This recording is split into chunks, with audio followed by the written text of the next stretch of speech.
우리가 계속해서 팔복에 관한 이야기를 하고 있습니다. 팔복.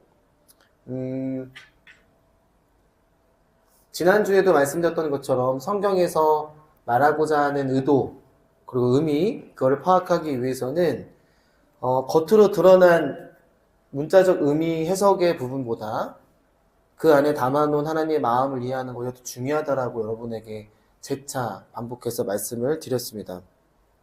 오늘 본문의 말씀을 잘 보면 마음이 청결한 자가 복이 있다라고 이야기를 했습니다. 그럼 우리가 생각해 봐야 할 게 뭐냐면 청결함이라는 것이 뭐냐는 거죠.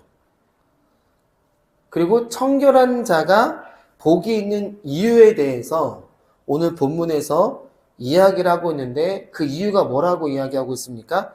하나님을 볼 수 있기 때문이라고 이야기를 한다는 거예요.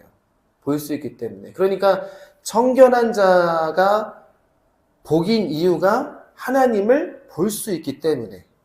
여기서 말하고 있는 본다라고 하는 의미는 어떤 물리적 차원의 의미보다 하나님의 그 본체, 본질에 관한 이야기를 하고 있다는 거예요. 그러니까 하나님을 보기 위해서 마음이 청결해야 된다라고 하는 의미보다는 복된 자의 상태, 그러니까 복을 받은 자의 상태, 그 의미로서의 청결한 마음, 그게 곧 하나님을 보는 것이다라고 이야기를 하고 있다는 겁니다. 그러니까 성경이 말하는 마음의 청결이라고 하는 것은 우리가 도덕적, 윤리적으로 깨끗한 부분을 이야기하는 것이 아니라 인식, 우리가 하나님을 어떻게 인식하고 있는가라는 거예요. 어떻게. 그럼 우리가 생각해 볼 게 뭐냐면 하나님을 어떻게 본다, 어떻게 보느냐의 문제가 생기는 겁니다. 사람들은 누구나 하나님을 보기 원합니다. 저와 여러분들도 하나님을 보기를 원할 거예요. 그리고 하나님이 보여진다면 믿지 않는 사람이 없겠죠. 그래서 보지 않고 믿는 믿음이 크다라고 이야기를 하는 겁니다.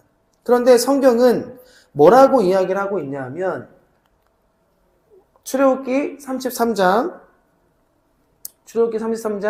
20절에서 23절까지의 말씀 한번 읽어보겠습니다. 시작. 또 이르시되 내가 내 얼굴을 보지 못하리니 나를 보고 살 자가 없음이니라. 여호와께서 또 이르시기를 보라 내 곁에 한 장소가 있으니 너는 그 반석 위에 서라. 내 영광이 지나갈 때에 내가 너를 반석 틈에 두고 내가 지나도록 내 손으로 너를 덮었다가 손을 거두리니 내가 내 얼굴은 보지 못하리라. 출애굽기는 나를 보고 살 자가 없다라고 이야기를 하고 있어요. 그래서 출애굽기 말씀과 다르게, 그러니까 출애굽기에서는 하나님을 보게 되면 살 자가 없다라고 말씀하셨는데 예수님은 반대로 뭐라 그래요? 마음이 청결한 자는 하나님을 볼 것이다라고 이야기를 한다는 겁니다. 그래서 이 본다라고 하는 개념이 헬라어 호라오하고 하는 단어인데 이게 직시하다. 그리고 보여질 수 있는. 여기서 말하는 본다는 개념은 마음으로 본다는 것. 그러니까 이해하고 의식하고 인식하고 경험한다는 겁니다. 그러니까 우리가 하나님을 인식한다라고 하는 것은 우리의 삶에서 하나님의 살아계심을 경험되어지는 것들이 분명히 있다는 거예요. 그러니까 출애굽기의 말씀과 예수님이 오늘 팔복 산상수에서 말씀하고 있는 이 말씀 서로 충돌하고 있는 거죠. 출애굽기는 분명히 볼 자는 없고 보게 되면 죽는다라고 했는데 예수님은 보는 것이 복이다. 근데 마음이 청결한 자만이 볼 수 있다라고 이야기를 하고 있다는 겁니다. 그러니까 눈으로 직접적으로 본다라고 하는 의미는 아닐 거라는 거죠. 그러면 출애굽기를 보면 눈으로 직접 본다는 개념이 아니라고 한다면 어떤 개념으로서의 본다라고 이야기를 하고 있냐는 거예요. 그런데 이 헬라어 호라오하고 하는 단어는 본다라고 하는 개념인데 이게 마음으로 보는 것, 마음으로 보는 것. 마음으로 본다라고 하는 것은 이해하고 의식하고 경험한다는 의미가 있다는 겁니다.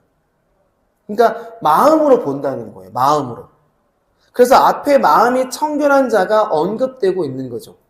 마음이 청결한 자는 마음을 통해서 하나님을 본다라고 하는 개념입니다. 그렇다면 성경에서 말하는 마음의 개념 우리가 또 이해할 필요가 있어요. 마음. 성경에서 마음이 뭐냐라는 겁니다. 마음. 시편 24편 3절에서 5절까지 말씀 한번 읽어볼게요. 시작. 여호와의 산에 오를 자가 누구며 그의 거룩한 곳에 설 자가 누구인가? 곧 손이 깨끗하며 마음이 청결하며 뜻을 허탄한 데 두지 아니하며 거짓 맹세하지 아니하는 자로다. 그는 여호와께 복을 받고 구원의 하나님께 의를 얻으리. 여기 청결함에 대한 이야기를 하고 있습니다. 청결함의 뜻이 뭐라 그래요? 허탄한 데에 두지 않는다는 겁니다. 뜻을 거짓 맹세하지 않는다는 거예요.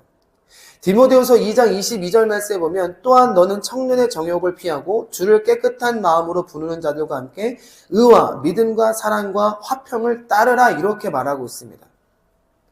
그러니까 청결한다는 것은 뜻을 다른 데 두지 않는다는 거예요. 다른 곳에 두지 않는다. 그럼 여러분 청결함의 반대가 뭐예요? 청결함의 반대? 깨끗하지 못한, 청결한다는 건 깨끗하다는 거잖아요. 그럼 깨끗하다는 것의 반대는 더럽다는 겁니다. 그러니까 더럽다라고 하는 의미를 성경에서 뭐라고 하냐면 완고하다는 거예요. 강팍하다. 그러니까 마음이 강팍하지 않은 것이 깨끗함이라고 볼 수 있고 마음이 완고하고 강팍한 것을 더럽다라고 말할 수 있다는 겁니다. 그러면 성경에서 말하고 있는 이 강팍함과 완고함이 무엇인가를 우리가 알아야 된다는 거예요. 근데 여기서 완고하다라는 것은 지적인 측면을 말하는 겁니다. 지적인 측면. 그러니까 하나님의 말씀을, 복음의 진리를 지적인 이해로 잘 받아들이는 마음, 이게 정결함이라는 거예요. 그러니까 하나님의 말씀을 잘 받아들인다는 것은 그 베이스에 뭐가 깔려 있는 거예요?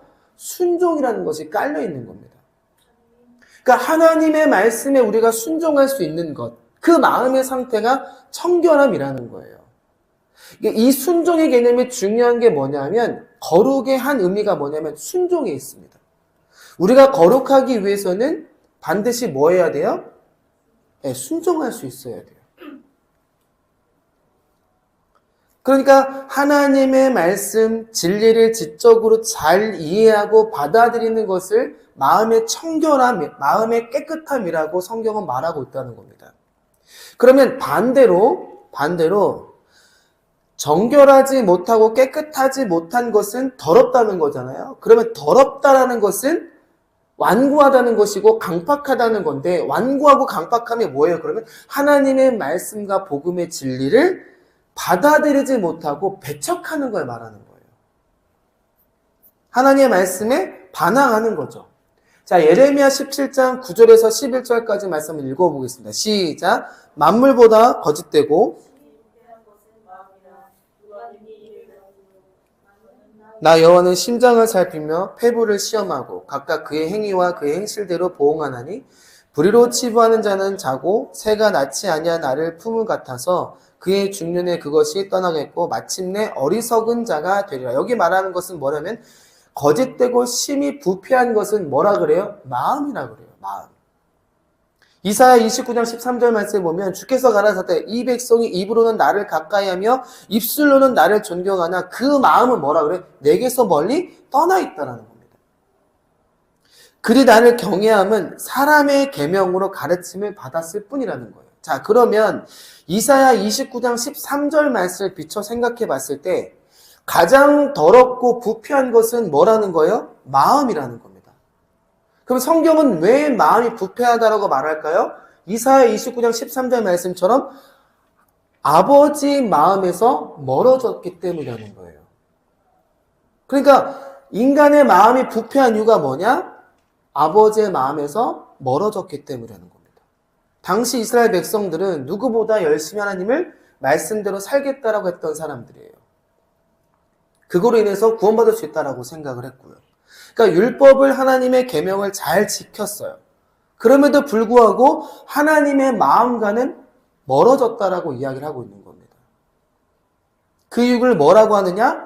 하나님의 계명을 사람의 계명으로 받았기 때문에, 배웠기 때문이라는 거예요. 그것이 마음의 부패함이요, 완고함이요, 불결함이라고 성경은 말하고 있다는 겁니다. 그러니까 하나님의 말씀을 뭐로 받았다는 거예요? 사람의 계명으로 받았다는 거예요.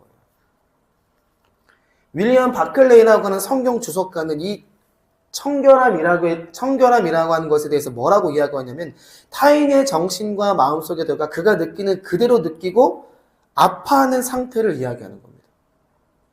윌리엄 핸드릭스라는 사람이 있어요. 두 마음을 품지 않고 한 마음으로 일편단심 하나님을 찾는 것. 이거를 청결함이라고 이야기를 하는 겁니다.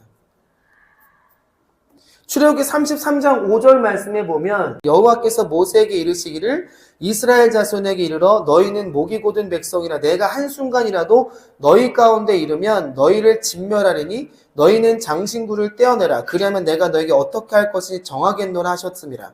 잠언 29장 1절에 보면 자주 책망을 받으면서도 목이 곧은 사람은 갑자기 패망을 당하고 피하지 못하리라는 말씀을 합니다. 마태복음 17장 17절에 보면 예수께서 대답하여 이르시되 믿음이 없고 패역한 세대여 내가 얼마나 너희와 함께 있으며 얼마나 너희에게 참으리요 그를 이리로 데려오라 하시니라 이렇게 말하고 있어요. 그러니까 신앙이라고 하는 것은 하나님의 말씀을 배운다라고 하는 것은 수용적인 측면이 있어요. 수용성에 관한 문제라는 거예요. 그 수용한다는 것은 지적인 문제이긴 하지만 그 지적인 문제인가 아주 긴밀한 관련성이 있는 게 마음이라는 겁니다. 그러니까 하나님의 말씀을 머리로만 알아서는 안 된다는 거예요. 그 머리로 알미 어디로? 심령으로 내려와야 된다는 겁니다. 그러면 복음을 받아들이지 못한다라고 하는 것은 어떤 반감이 있다는 거잖아요. 그 반감이, 반항이 그 마음에 가득하기 때문이라는 겁니다. 이런 마음의 상태를 엉겅퀴가 있는 상태라는 거예요. 엉겅퀴가. 그러니까 이 엉겅퀴를 제거하지 아니하면 복음의 진리를 수용할 수 없다는 겁니다. 그러니까 이 엉겅퀴를 제거해야 복음의 진리를 하나님의 말씀을 내가 수용할 수 있는 거예요. 그러니까 지적이냐 심리적이냐의 문제가 아니라 기독교의 신앙이라고 하는 것은 지적인 측면, 심리적 측면이 모두 하나로 통합되어져 가는 거예요. 그러니까 지적으로 무지하다라고 하는 것은 그러니까 하나님을 알지 못한다라고 하는 것은 무지하다는 거잖아요. 그러니까 무지함으로 구원받지 못하는 것이기도 하지만 마음의 강팍함 때문에 강팍함이라고 완고함이라는 것 때문에 구원을 받지 못한다라고 하는 겁니다. 그러니까 우리가 구원을 받지 못하는 이유가 뭐냐면 무지하기 때문이라는 거예요. 그러니까 무지한 것이 뭐냐? 마음의 강팍함, 마음의 완고함이라는 겁니다. 그러니까 무지한 사람이 강팍하고 강팍한 사람이 무지하다는 거예요. 그러면 하나님의 복음을, 하나님의 진리를 받아들이지 못하는 이유가 뭐냐는 겁니다. 받아들이지 못하는 이유. 그것은 지적으로 이해하지 못했기 때문이다. 이성적으로 이해하지 못했기 때문이라는 겁니다. 그래서 지적으로 이해하고 깨달으면 마음으로 받아들이게 된다는 거예요. 그러면 지적으로 이해하고 깨달으려면 뭘 해야 돼요? 배우면 됩니다. 그런데 무지한 자는 배우는 것을 싫어해요. 배우는 것을 불편해한다는 겁니다. 그러면 이러한 문제가 발생하는 것은 지적인 측면이 약하기 때문이 아니라 심령에 뭐가 있다는 거예요? 강팍함과 완고함 때문이라는 겁니다. 그러니까 머리가 나빠서가 아니라는 거예요. 뭐라는 거예요? 심령의 강팍함, 심령의 완고함 때문이라는 거죠. 그래서 하나님을 알지 못하면 마음이 강팍하다라고 성경은 말한다는 겁니다. 마음이 완고하다. 뭘 모르면 하나님을 알지 못하면요. 여러분 우리가 흔히 영적인 침체가 있다라고 하잖아요. 그렇죠? 영적 침체. 그러니까 영적 침체가 오는 원인 중에 하나가 뭔지 아세요? 영적 침체가 오는 이유. 그 영적인 침체가 오는 이유가 뭐냐면 무지함 때문입니다. 무지함. 그러니까 하나님을 알지 못하기 때문에 뭐가 오는 거예요? 영적인 침체라고 하는 것이 오는 거라는 거예요. 자, 시편 73편 1절에서 3절까지 말씀 한번 읽어보겠습니다. 하나님이 참으로 이스라엘 중 마음이 정결한 자에게 선을 행하시나 나는 거의 넘어질 뻔하였고 나의 걸음이 미끄러질 뻔하였으니 이는 내가 악인의 형통을 보고 오만한 자를 질투하였음이로다. 예레미야 4장 22절 말씀 읽어보겠습니다. 시작. 내 백성은 나를 알지 못하는 어리석은 자여 지각이 없는 미련한 자식이라. 악을 행하기에는 지각이 있으나 선을 행하기에는 무지하다는 겁니다. 그러니까 무지하기 때문에 악행을 저지른다는 거예요. 하나님을 알지 못하기 때문에 악행을 저지른다는 겁니다. 우리가 선을 행하지 못하는 것, 우리가 지난주에도 긍휼히 여김을 받은 자가 긍휼 여길 수 있다라고 했잖아요. 그러니까 하나님을 알아야지만 뭘 할 수 있어요? 선을 행할 수 있다는 겁니다. 선이라는 것은. 에베소 4장 18절 말씀에 보면 그들의 청명이 어두워지고 그들 가운데 있는 무지함과 그들의 마음이 굳어짐으로 말미암아 하나님의 생명에서 떠나 있다라고 했습니다. 우리가 하나님을 믿는 근본적인 이유는 생명을 얻기 위해서예요. 그 생명이라는 거 하는 것은 육체의 단명하는 생명을 이야기하는 것이 아니라 영생을 이야기하는 거죠. 그 영생을 통해서 우리가 하나님 나라에 입성하고 구원을 받는 거죠. 그런데 에베소서 4장 18절 말씀에 뭐라고 했냐면 총명의 어두워짐과 무지함 그리고 마음의 굳어짐 때문에 하나님의 생명에서 멀어졌다고는 이야기를 하는 거예요.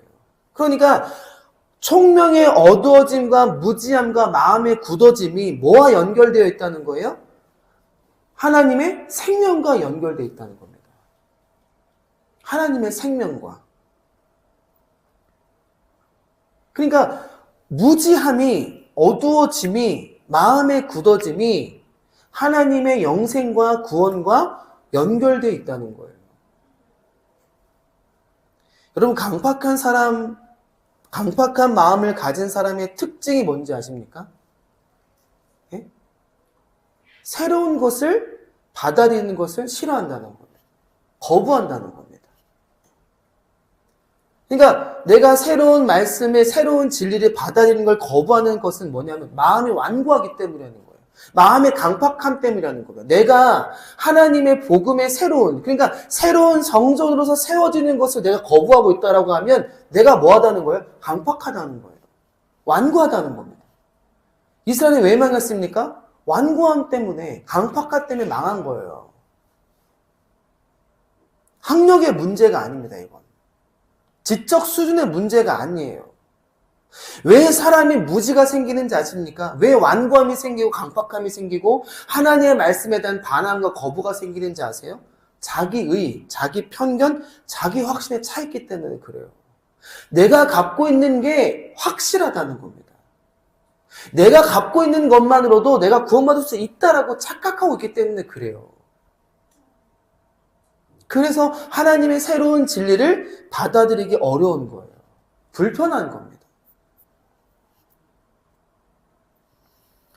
그리고 하나님의 복음의 진리를 받아들이기 어려운 이유가 뭐냐면 내가 가지고 있는 의가 깨질까봐, 내가 가지고 있는 편견이 깨질까봐, 내가 지금까지 세워놓은 믿음이 무너질까봐 이 두려움 때문에 받아들이기 어려운 거예요. 내가 지금까지 진리라고 생각해 왔고 배웠고 훈련받았던 모든 것들을 내가 공격받을 것 같기 때문에, 공격받으면 어떻게 돼요? 반드시 무너질 것을 내가 알기 때문에 내가 어떻게 하는 거예요? 반항하고 거부하는 겁니다. 그런데 반대로 마음이 부드러운 사람은 지혜를 사랑하고 지식을 구한다는 거예요.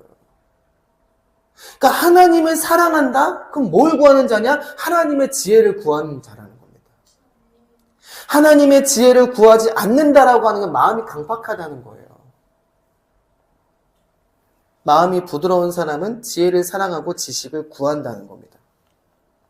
자, 출애굽기 31장 1절에서 5절까지 말씀 한번 읽어보겠습니다. 시작. 여호와께서 모세에게 말씀하여 이르시되 내가 유다 지파 훌의 손자여 우리의 아들인 부사레를 지명하여 부르고 하나님의 영을 그에게 충만하게 하여 지혜와 총명과 지식과 여러 가지 재주로 정교한 일을 연구하여 금과 은과 노수로 만들게 하며 보석을 깎아 물리며 여러 가지 기술로 나무를 새겨 만들라 하리라. 여기 보면 성전을 짓고자 하는 부사레를 지명하여 부르는데 거기서 먼저 뭘 충만하게 해요?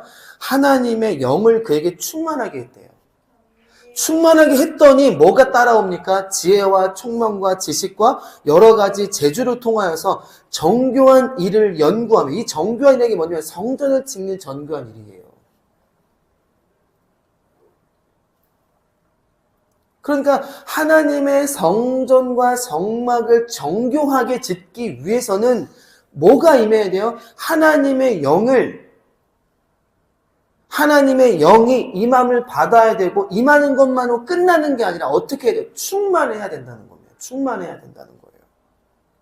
사무엘상 2장 3절 말씀에 보면 심히 교만한 말을 다시 하지 말 것이며 오만한 말 너희 입에 내지 말지어다. 여호와는 지식의 하나님이라 행동을 달아 보르시느니라. 교만한 말, 오만한 말 너희 입에 대지 말라고 그래요. 왜 오만하고 교만한 말들을 할까요? 우리가? 무엇 때문에요? 우리의 마음이 완고하고 강팍하기 때문이라는 겁니다. 그래서 자만 1장 7절에 뭐라 그럽니까? 여호와를 경외하는 것이 지식의 근본이거늘 미련한 지혜와 훈계를 멸시한다 그래요. 하나님을 섬기는 거, 하나님을 경외하는 거 다른 게 아닙니다. 네? 하나님을 알아가는 것이 하나님의 영의 충만함을 통하여서 하나님을 알아가는 것, 하나님에 대해 배우는 것, 하나님에 대해 훈련하는 것이 여호와를 경외하는 근본이라니까요. 이게 우리에게 지금 이루어지지 않고 있다는 겁니다. 성경은 지성과 심령에 대한 부분을 연관하여서 이야기하는데, 그래서 총명이 어두워져 무지함 속에 있는 사람은 마음이 굳어짐을 통해서 하나님의 생명이 떠나 있다라고 자꾸 반복해서 말하고 있는 거예요. 무지하다는 것은 마음에 굳어짐이 있다는 겁니다. 마음에 굳어짐이 있으면 하나님의 생명에서 떠난 자라는 거예요, 그는. 자, 그럼 이런 의미에서 하나님의 말씀을 배운다라고 하는 것은 단순히 하나님에 대한 정보를 습득하는 것이 아닙니다. 내 강팍하고 완고한 마음을 부드럽게 해가는 과정인 거예요. 그렇게 해야지만 뭐가 담겨지기 때문에 그렇습니까? 그 안에 하나님의 생명이 담겨질 수 있기 때문에 그렇다는 겁니다. 마음의 깨끗함, 마음의 청결함은 도덕적 순결이나 윤리적 정결은 곧 하나님의 말씀을 어떻게 해석하고 어떻게 이해하고 어떻게 받아들이냐의 문제라는 거예요. 그런데 우리는 배우려고 하지 않아요. 배우려고 하지 않는 것은 하나님에 대해서 알려고 하지 않는다는 겁니다. 그걸 하나님은 무지하다라고 평가하는 거예요. 그 무지하면 하나님의 생명이 떠났다라고 분명히 성경은 말하고 있습니다.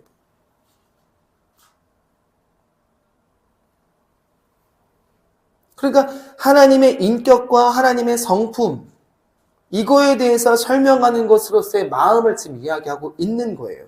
그래서 예수님께서 이렇게 말씀하십니다. 마태복음 6장 21절에 시작, 내 보물이 있는 그곳에는 내 마음도 있다는 거예요. 우리의 마음이 지금 어디에 있냐는 겁니다. 우리의 심령이 지금 어디에 있냐는 거예요. 잠언 4장 19절에서 24절까지 말씀을 읽어보겠습니다. 시작.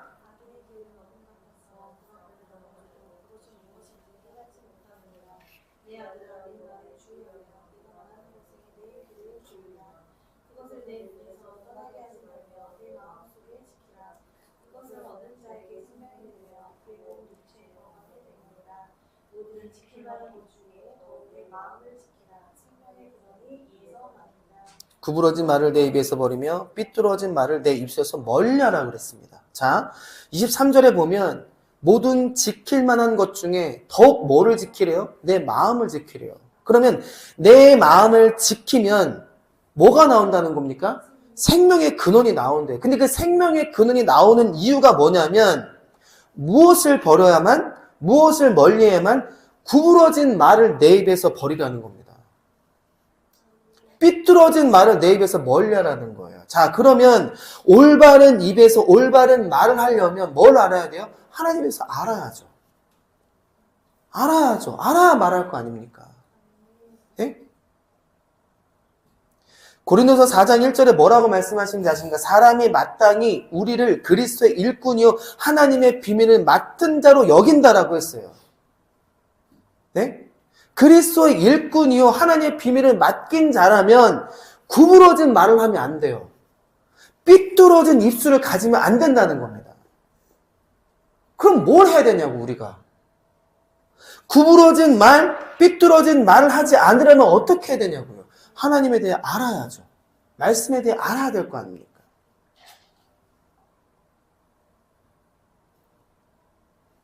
하나님은 욕망의 충족을 위해서 간절하고 진실하고 열성적이고 헌신적인 치성을 드리는 신앙을 원하시는 분이 아닙니다.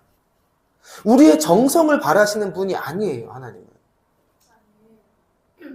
성경과 역사와 인간의 삶을 통해서 설명되는 하나님을 바르게 아는 것, 우리의 죄악과 부패 앞에서 정직하게 반응하고 회심하여 돌이키는, 그것을 원하시는 거예요. 돌이키는 걸 원하는 거라고요. 삐뚤어진 입술을 갖는 것을 원치 않는다는 겁니다. 하나님은 이렇게 지성으로 진리를 깨닫고 마음으로 담는 성도에게 하나님의 모든 것을 보여준다고 했고, 그를 그리스도의 일꾼으로 부르신다고 했어요. 그리고 그의 비밀을 맡기신다고 했습니다. 이런 마음이 정결하고 깨끗한 마음이라는 거예요. 하나님의 비밀은 이렇게 성도라고 하는 걸 통해서 담겨지고 전파되는 겁니다. 저와 여러분 하나님의 참된 성도라면 우리 안에 뭘 담아놓으셨다는 거예요? 하나님의 비밀을 담아놓으셨다는 겁니다. 그 비밀을 어떻게 하는 거예요? 전파하기 위한 그리스도의 일꾼으로 우리를 부르셨다니까요. 근데 왜 우리가 그리스도를 감당하지 못하느냐? 비밀을 알지 못하기 때문에 그렇다는 겁니다. 비밀을 알지 못하기 때문에. 자, 마태복음 23장 25절 26절에 보면 화 있을진저 외식하는 서기관들과 바리새인들이여 잔과 대접의 겉은 깨끗이 하되 그 안에는 탐욕과 방탕으로 가득하도다. 눈먼 바리새인이여 너는 먼저 안을 깨끗이 하라. 그리하면 겉도 깨끗하리라. 이렇게 말하고 있습니다. 사도행전 11장 4절에서 9절까지의 말씀에 보면 베드로가 환상을 보는 장면이 나와요. 근데 거기서 5절에 뭐라고 하냐면 이르되 내가 욥바시에서 기도할 때 황홀한 중에 환상을 보니 큰 보자기 같은 그릇이 내 귀에 매어 하늘로부터 내려 내 앞에까지 드리워졌는데 그것을 주목하여 보니까 땅에 네 발 가진 것 들짐승과 기능어가 동중에 나는 것들을 보더라. 또 그들이 소리 있어 내게 이르되 베드로야 일어나 잡아 먹으라. 이렇게 이야기를 해요, 환상 중에. 근데 여기 등장하는 네 발 가진 들짐승 기는 것은 부정한 짐승이에요. 그래서 8절에 사도행전 11장 8절에 베드로가 뭐라고 하냐면 그럴 수 없다라고 이야기합니다. 그런데 9절에 뭐라고 하냐면 하늘로부터 두 번째 소리가 있어 내리되 하나님이 깨끗하게 하신 것을 내가 속되다라고 왜 말하냐고 책망하는 장면이 있어요.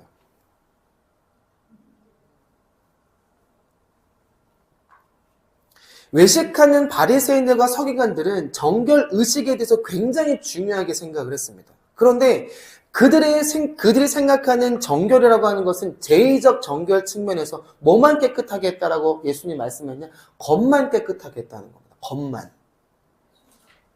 그런데 정결의 문제는 겉이 깨끗해지는 것이 문제가 아니라고 성경은 말해요. 겉만 깨끗한 것이 아니라 너희의 심령이, 너희의 마음이 깨끗해져야 그걸 깨끗하다라고 성경은 말하고 있다는 거예요. 그런데 우리가 베드로와 같은 이야기를 한다는 겁니다. 하나님이 깨끗한 거라고 말했음에도 불구하고 우리는 깨끗하지 않은 거라고 이야기한다는 거예요. 하나님 말씀하신 것에 대한 부정을 하는 겁니다. 하나님은 내가 정하게 한 것을 내가 왜 부정하다라고 이야기하냐고 베드로를 책망하는 것을 볼 수가 있어요. 그럼 베드로는 뭐만 본 거예요? 겉만 본 겁니다. 겉만 본 거예요. 겉을 보고 뭘 판단한 거예요? 부정한 것, 정한 것을 판단한 겁니다. 우리도 그래요. 우리도 우리의 성도 간에 서로 간에 뭐만 보고 겉만 보고 저가 부정하다, 부정하지 않다를 판단한다는 겁니다. 성경은 베드로와 같으니 두 마음을 가진 자라고 이야기를 해요. 제가 지금 마음에 대한 이야기를 계속하고 있습니다. 왜? 마음이 청결해야 뭘 본다고요? 하나님을 본다고 했으니까요. 여러분 하나님 보기 원하십니까? 그럼 마음이 청결한 자가 되십시오. 그런데 성경은 두 마음을 가진 자들이 있다라고 이야기해요. 그러니까 겉을 보고 판단하게 되면 두 마음을 가질 수밖에 없다는 겁니다. 안을 깨끗하게 해야 되는데 겉만 깨끗하게 하기 위해서 하나님의 말씀을 뭐로만 지켰다는 거예요? 겉을 깨끗하게 하기 위한 제의적 계명으로서만 지켰다는 겁니다. 깨끗해야 되는 것은 어디라는 거예요? 그러면 겉이 아니라 안이라는 겁니다. 그러면 안이라고 하는 것은 마음을 말하는 거잖아요. 우리의 심령을 말하는 거잖아요. 그러면 심령으로 무엇이 돼야지만 하나의 마음이 되어야만, 두 마음이 아닌 하나의 마음이 되어야만 깨끗해질 수 있다라고 성경은 말한다는 겁니다. 그러면 한 마음이 된다라고 하는 것은 누구의 마음을 아는 거예요? 하나님의 마음을 아는 겁니다. 그래서 무지하지 말라는 거예요. 성경을 배우고 익히는 거에 게을리하지 말라는 겁니다. 그러면 하나님과 같은 마음이어야만 뭘 볼 수 있다는 거예요? 하나님을 볼 수 있다는 겁니다. 여러분이 지금 왜 하나님이 보이지 않느냐? 하나님과 한 마음이 이루어지지 않았기 때문에 그렇다는 거예요. 그러면 하나님이 보인다라고 하는 것은 무엇을 말하는 걸까요? 예? 하나님이 보인다는 것은 하나님의 마음을 알게 되었다는 겁니다. 하나님의 마음을. 하나님의 눈으로 보게 되는 거죠. 그래서 하나님의 눈으로 보게 되니까 부정한 짐승도 정한 짐승도 다 정한 짐승으로 보이게 되는 거예요. 부정한 나도 하나님의 눈으로 보니까 정한 나로 보이기 시작하는 겁니다. 부정한 당신도 하나님의 눈으로 보니까 정한 당신으로 보이기 시작한다는 거예요.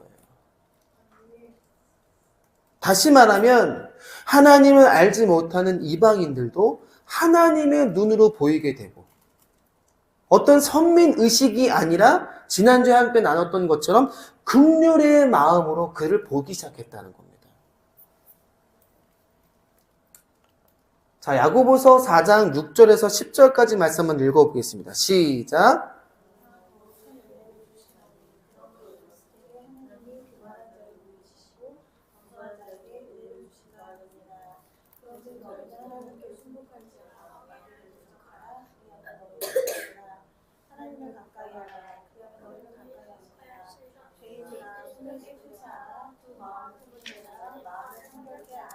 슬퍼하며 애통하며 울지어다. 너희 웃음을 애통으로 너희 즐거움을 근심으로 바꿀지어다. 주 앞에서 낮추라. 그러면 주께서 너희를 높이시라. 여기 뭐라고 했냐면 하나님을 가까이 하라. 그리하면 너희를 가까이 하시리라. 죄인들아 손을 깨끗이 하라. 두 마음을 품은 자들이 뭐라는 거예요? 죄인들이라는 거예요. 그래서 그들을 향해서 뭐라고 하냐면 마음을 성결하게, 마음을 깨끗하게 하라는 겁니다. 근데 그 깨끗함의 방법이 뭐냐면 슬퍼하며 애통하며 울으라는 거예요. 네? 슬퍼하며 애통하며 울으라는 겁니다. 이게 팔복에서 나오는 이야기잖아요. 그러니까 슬퍼하며 애통하며 울지 않으면 청결한 마음의 과정으로 갈 수가 없다는 것을 지금 야고보서가 말하고 있는 거예요. 왜? 지금 너희의 상태가 어때요? 웃음의 상태에 있다는 겁니다. 그런데 웃음의 상태로 있을 때가 아니라는 거예요. 왜? 너희가 지금 죄악을 범하고 있으니까. 두 마음을 품은 자로 있기 때문에 웃지 말라는 겁니다. 그래서 웃음을 가져가신다는 거예요. 너희의 즐거움을 근심으로 바꾼다는 겁니다. 왜요?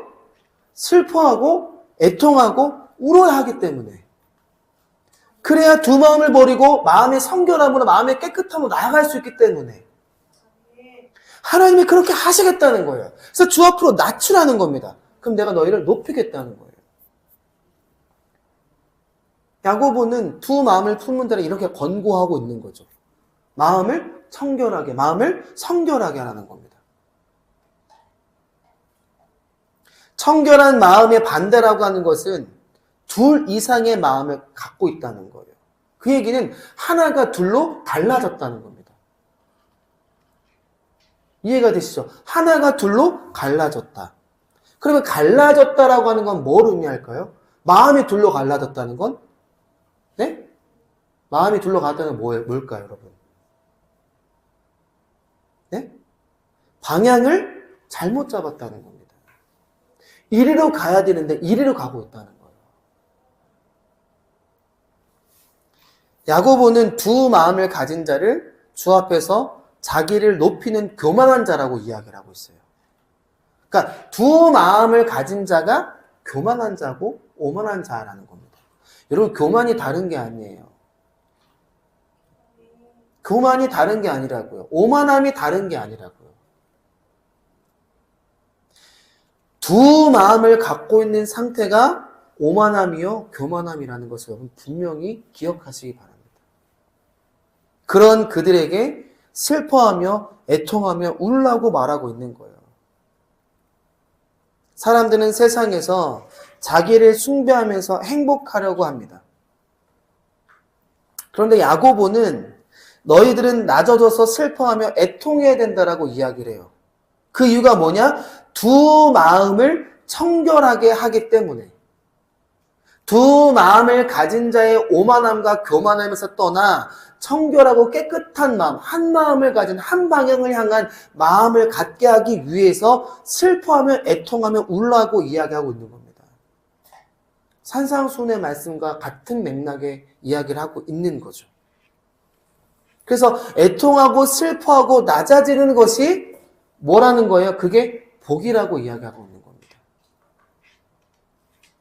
두 마음이라고 하는 것은 하나님을 향해서만 집중되어야 되는 그 마음이 나라는 육적 자아가 분산되어 있을 때, 그러니까 하나님의 마음과 에고의 마음이 분산돼서 둘로 갈라져 있을 때, 이것을 두 마음이라고 이야기한다는 거예요.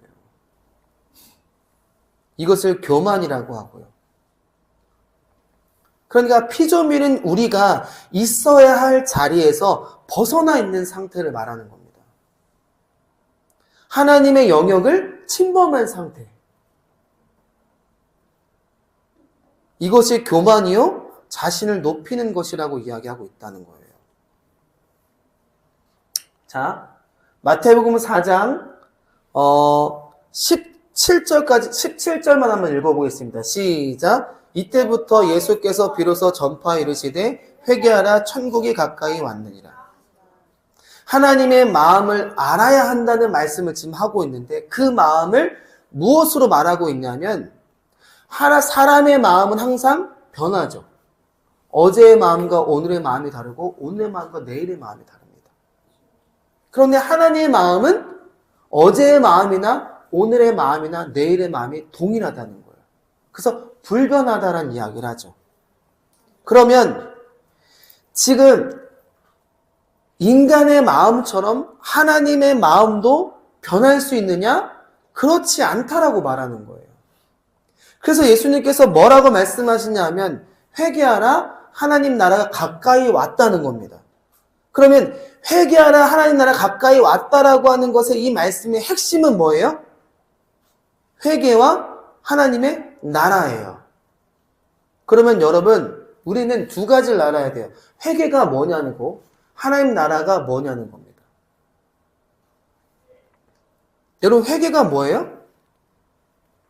회심이 뭡니까? 네? 회개와 회심. 메타노에어라고 하는 단어가 있어요. 그게 뭐냐면 잘못을 뉘우치고 고친다는 뜻입니다. 근데 단순히 잘못을 뉘우치고 고친다는 의미가 아니에요. 뿌리를 통째로 뽑아버린다는 의미가 있습니다.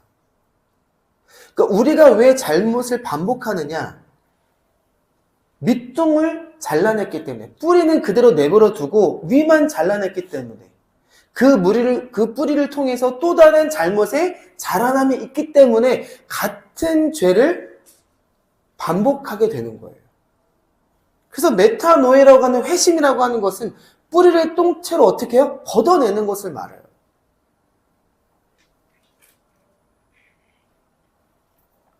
잘못이라고 하는 것은 과거의 잘못을 이야기합니다. 그러니까 하나님이 원하시는 참된 회개의 모습은 뿌리를 제거하는 거예요. 그래서 미래의 잘못까지 제거해버리는 것을 말하는 겁니다. 그러니까 이러한 방법으로서의 진정한 고침이 없다면 우리는 계속해서 반복된 잘못을 행하게 되겠죠. 그러니까 어떠한 틀을 고쳐야 하는데 고치지 않게 되면 그 틀 안에 우리가 갇혀버리고 만다는 거예요. 그러니까 그 틀을 다 부서뜨려야 된다는 겁니다. 우리가 갖고 있는 틀이 있어요. 신앙의 틀이. 나만 갖고 있는, 내가 고집하며 갖고 있는 신앙의 틀이 있다고요. 그 틀이 왜 깨지지 않느냐? 무지함 때문이라는 겁니다. 그러니까 그 틀이 깨지지 않으면 그 틀에 갇히고 만다는 거예요. 내가. 갇히게 되니까 어때요? 성장과 성숙이 이루어질 수가 없는 거예요. 20년 전의 신앙의 모습과 지금의 모습이 똑같고요. 지금의 신앙의 모습이 똑같으면 앞으로 20년 후의 신앙의 모습도 똑같을 수밖에 없다는 거예요. 그러니까 내가 가지고 있는 신앙의 틀을 어떻게 해야 돼요? 깨야 된다는 겁니다. 이게 회심이에요. 이러한 틀 속에 갇히게 되면 반복해서 죄를 범할 수밖에 없다는 겁니다. 그게 관역을 벗어나는 것이고요. 그런데 회심이라고 하는 단어는 지난번에 제가 말씀드렸던 것처럼 메타와 노에라고 하는 단어의 합성어인데 이 메타 노에라고 하는 단어가 뭐에서 왔느냐? 마음이라고 하는 단어에서 왔다는 겁니다. 마음.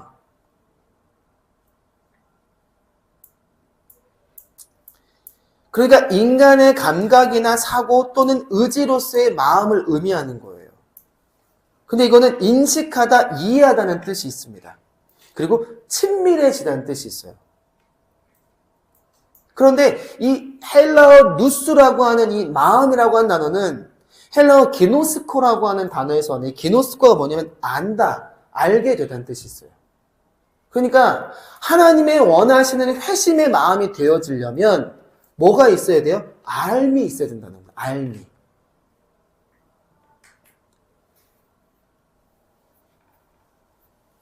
그래서 누스라고 하는 이 마음은 하나님 또는 인간의 사고, 감각 또는 의지로서의 마음을 이야기하는데 인간의 변덕스러운 마음보다 이해해서 아는 마음을 이야기하는 거예요.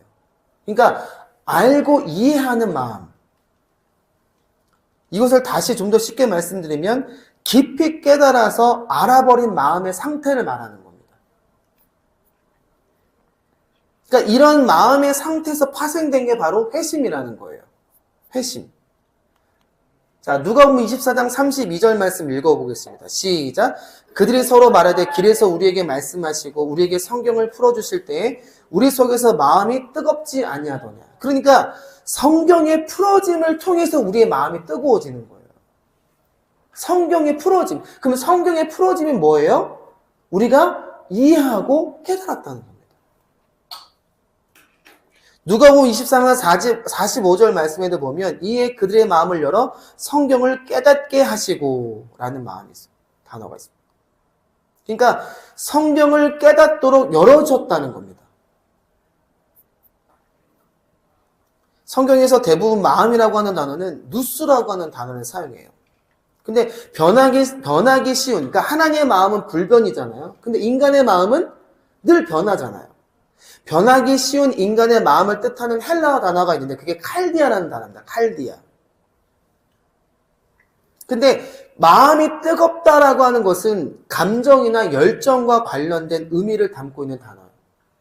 그런데 성경을 깨닫도록 열어줬다고 할 때의 마음은 이 칼디아라고 하는 변덕스러운 마음을 표현하는 것이 아니라 헬라어 누스라고 하는 단어를 사용하고 있다는 거예요.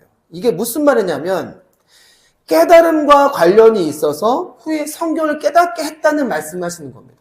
그러니까 칼디아라고 하는 변덕스러운 인간의 마음이 아니라 하나님이 말씀하시는 헬라어 누스라고 하는 마음은 무엇을 통해서? 깨달음을 통해서 형성되는 마음의 상태를 말하는 거예요. 깨달음. 그러니까 우리가 하나님의 말씀을 듣고 배우고 읽고 필사함에 있어서 깨달아짐이 없는 것은 칼디아의 마음이에요. 칼디아, 변덕스러운. 우리의 마음이 어제 다르고 오늘 다른, 어제 하나님께 시인했다가도 오늘 그 시인이 변복되는 그 상태가 이루어지는 이유가 뭐느냐? 칼디아의 마음의 상태에 있기 때문에 그래요. 깨달음이 없다는 겁니다. 자, 빌립보서 4장 7절에 보면 그리하면 모든 지각에 뛰어난 하나님의 평강이 그리스도 예수 안에서 너희 마음과 생각을 지킨다라고 했습니다. 고린도서 14장 19절 말씀은 그러나 교회에서 내가 남을 가르치기 위하여 깨달은 마음으로 5마디 말을 하는 것이 1만 마디 방언으로 말하는 것보다 낫다 그랬어요. 여기 중요한 게 뭐냐면 고린도서 14장 19절 말씀에 방언과 뭐를 지금 비교해서 이야기합니까? 깨달은 5마디의 말. 그러니까 방언으로서 기도를 많이 하는 것도 물론 중요할 수 있겠죠. 그보다 더 중요한 게 뭐라는 거예요? 깨달은 마음으로서의 5마디 말이 더 중요하다는 겁니다. 근데 우리는 어디에 치중해 있냐는 거예요. 어디에? 자, 고린도서 1장 10절 말씀 한번 읽어볼게요. 시작! 형제들아 내가 우리 주 예수 그리스도의 이름으로 너희를 권하노니 모두가 같은 말을 하고 너희 가운데 분쟁이 없이 같은 마음과 같은 뜻으로 온전히 합하라 이렇게 했어요. 왜 교회 안에 분쟁이 생기고 왜 가정 안에 부부 간에 분쟁과 다툼이 생기느냐? 뭐가 없기 때문에 그래요? 같은 말이 담겨져 있지 않기 때문에 그렇다는 거예요. 성도 간의 분쟁이 왜 생깁니까? 같은 말을 담아내지 못하고 있기 때문에 그렇다는 겁니다. 빌립보서에서는 하나님의 평강과 그 마음을 하나님과 연결시켜서 지금 설명하고 있습니다. 그러니까 하나님의 마음이 인간의 마음을 지킨다는 거예요.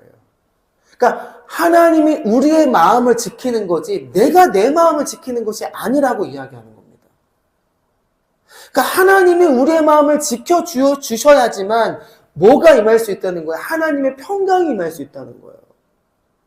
여러분의 심령에 평강이 있으십니까? 여러분의 심령에 평강이 없습니까? 없다면 무엇하기 때문에 그래요? 내 마음을 내가 지키려고 하기 때문에 그렇다는 거예요.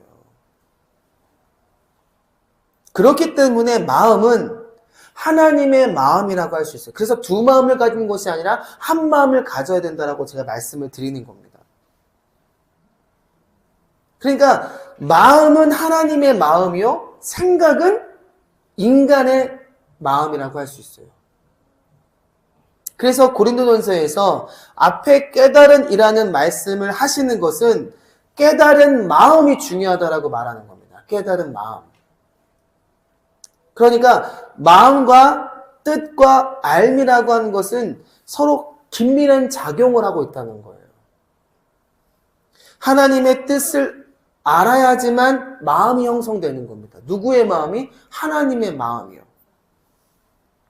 그래서 로마서 12장 2절에 이렇게 말씀하고 있는 거죠. 시작!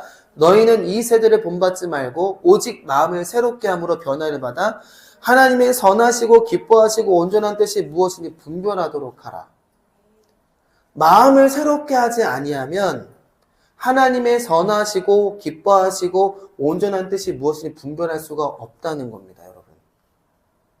여러분은 하나님의 선하시고 기뻐하시고 온전한 뜻이 무엇인지 분별하고 계십니까? 분별하시나요? 뭐가 하나님의 선하심인지, 뭐가 하나님의 기뻐하심인지, 뭐가 하나님의 온전한 뜻이 여러분 분별하고 계시냐는 거예요.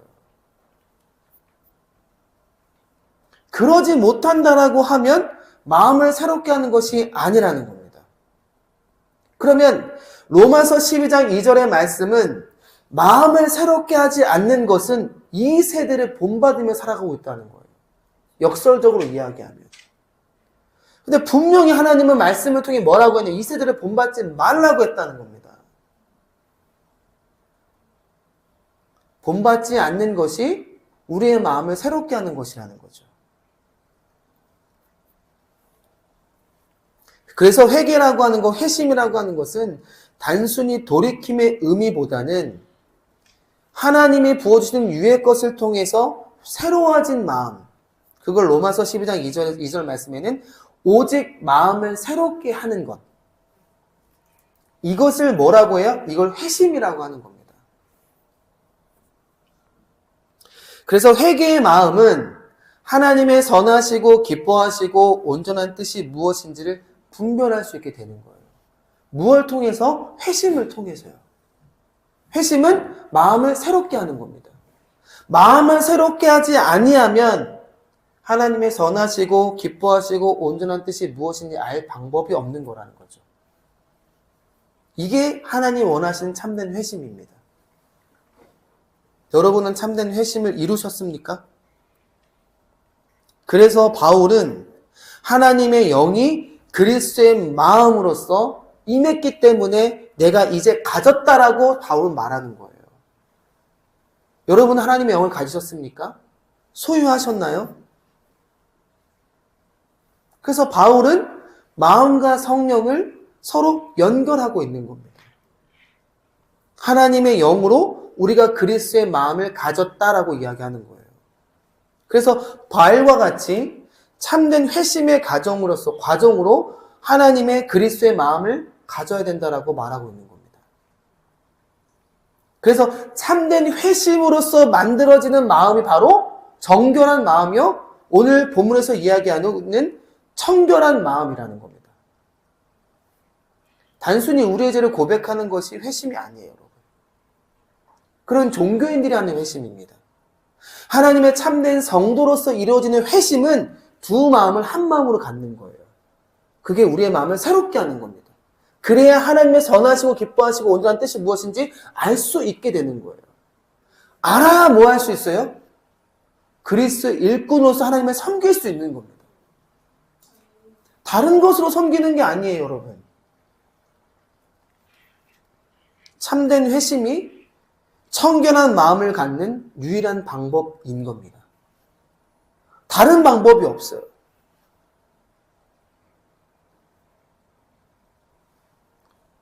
회심이 이루어진 마음은 하나님을 알게 되는 거죠. 하나님을 알게 되면 뭐에서 벗어납니까? 무지함. 그 무지는 뭐라고 했어요? 악함이라고 했잖아요. 그러니까 그 무지함에서 악함에서 벗어날 수 있는 것이 바로 하나님을 알게 되면 벗어날 수 있는 겁니다. 저와 여러분은 어떤가요? 여전히 무지함에 머물러 있지 않습니까? 여전히 악함에서 벗어나지 못하고 있는 상태가 아니냐는 거예요. 새로운 것을 받아들이기 어려우신가요? 그 새로움이 뭐냐는 거죠. 하나님의 진리의 말씀의 새로움이 우리에게 들려졌음에도 불구하고 왜 반감을 갖고 왜 반항하냐는 겁니다. 그것이 너희의 마음을 새롭게 할 수 있는 유일한 방법이고 그것이 무지함에서 벗어날 수 있는 유일한 방법이고 그 무지함에서 벗어나야 악함에서 떠날 수 있다라고 말씀하고 있는데 우리는 얼마나 수용하고 있냐는 거예요. 배우는 것에 게을리하지 마십시오. 특별히 하나님의 말씀을 배우는 것에 게을리하지 말라는 거예요. 하나님의 말씀 일주간 얼마나 묵상하고 계십니까? 얼마나 그 말씀을 곱씹어서 그 진액이 나올 때까지 열심히 애를 쓰고 있냐는 거예요. 그러지 않으면 청결한 마음의 상태가 될 수 없다는 거예요. 청결한 마음의 상태가 되지 아니하면 하나님을 볼 수 있는 방법이 없다는 겁니다. 하나님을 보시기 원하십니까? 하나님 보길 원하십니까? 하나님 보길 원하시냐고요. 청결한 마음으로 나아가시길 바랍니다. 오늘 우리는 청결한 마음이 무엇인가를 말씀을 통해서 확인했습니다. 다음 주는 그 청결한 마음을 통해서 하나님을 본다는 것이 무엇인가를 함께 말씀을 나누겠습니다. 제발 무지함에서 벗어나시기 바랍니다. 한 주간의 삶의 회개의 은혜가 임함을 통하여서 진정한 회심이 임함을 통하여서 무지의 악함에서 알매 삶으로